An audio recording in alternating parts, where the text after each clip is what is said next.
John Hook's Newsmaker starts now. Thanks for joining us on Newsmaker. Well, it took 50 days, but Arizona's newest member of Congress was finally sworn in at the end of the government shutdown. Democrat Adelaida Grijalva.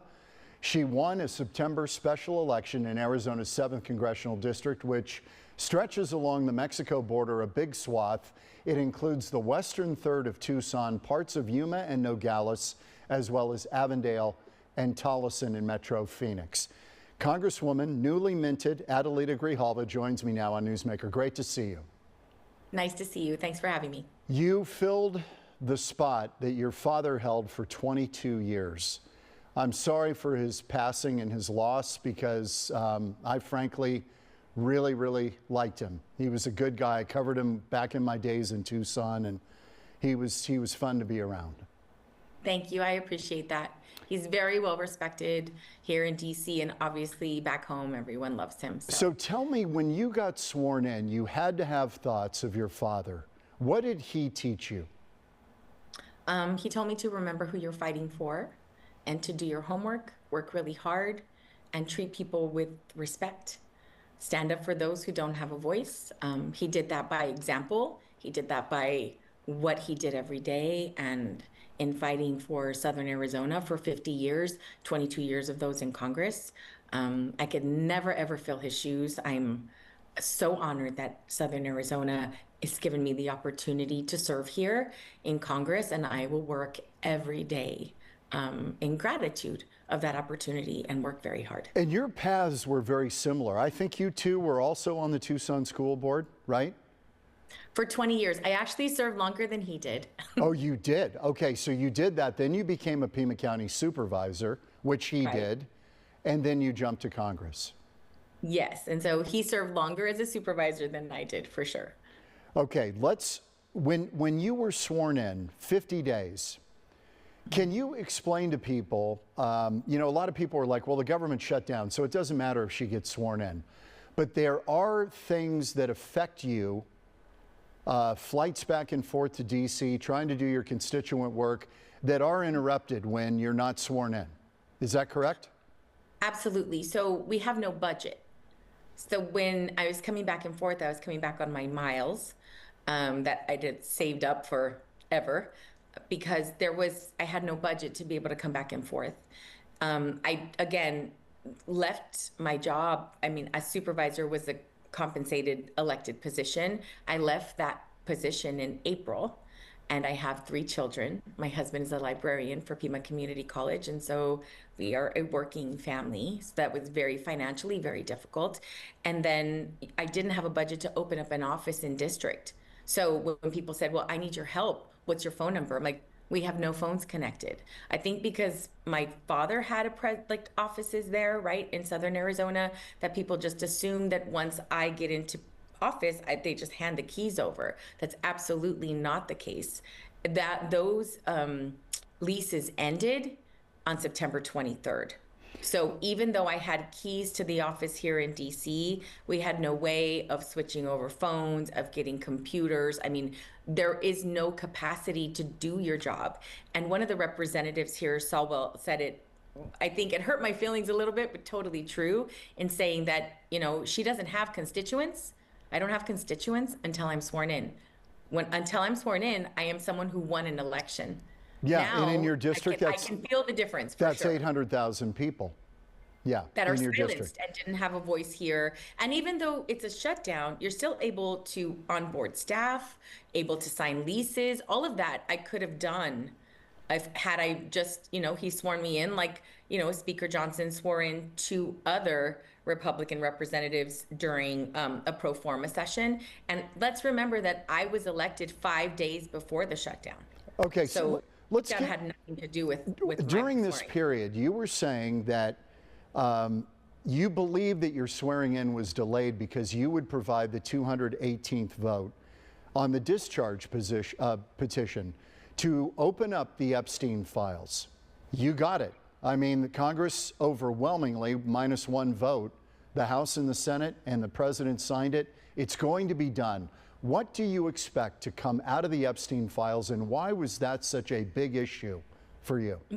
Well, and it wasn't an issue for me necessarily. It became one because the delay in my swearing in prevented that 218th signature to get on the discharge petition. So that's where the focus was, because if we remember, Speaker Johnson actually called the House into an early summer recess in order to avoid this vote. This discharge petition that was bipartisan was created because Speaker Johnson refused to vote on the Epstein files on the floor, and there was clearly a majority of the House that wanted to see that happen. So when this occurred, I heard from survivors, we heard from many, many constituents on what is in those files that Trump doesn't want to see the light of day.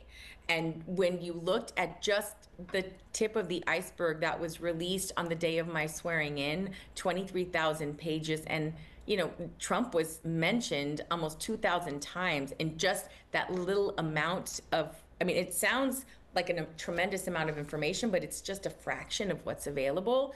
Then I think the desire from the American people in wanting transparency was amplified. Well, then 80% of Americans polled say that they do want those files open. There is no evidence to date that has suggested that Trump took part with Epstein in anything illegal.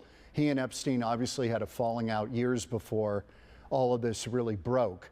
So I don't know what is there. Do you have a feeling about what might be there? I do think that it's really interesting and noteworthy that the White House brought in Republican lawmakers to try to encourage them and coerce them into removing their names from the discharge petition, literally the day that all of this was happening. And so there has to be something there. I am concerned that Trump asked for an investigation of Democratic lawmakers and people who he feels are influential in the Democratic Party, specifically targeting partisan. For me, it doesn't really matter what your party is.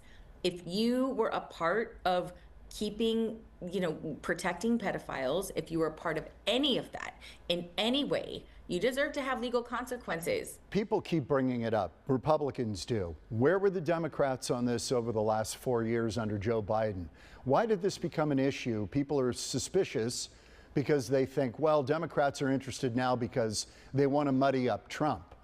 Why didn't Democrats pursue this over the last 4 years? Do you have any idea? Well, if we remember some of the timing, there was an investigation of Ghislaine Maxwell during this period of time. But Democrats are not the ones that brought up the files. That was Trump during his presidential run, this most recent one.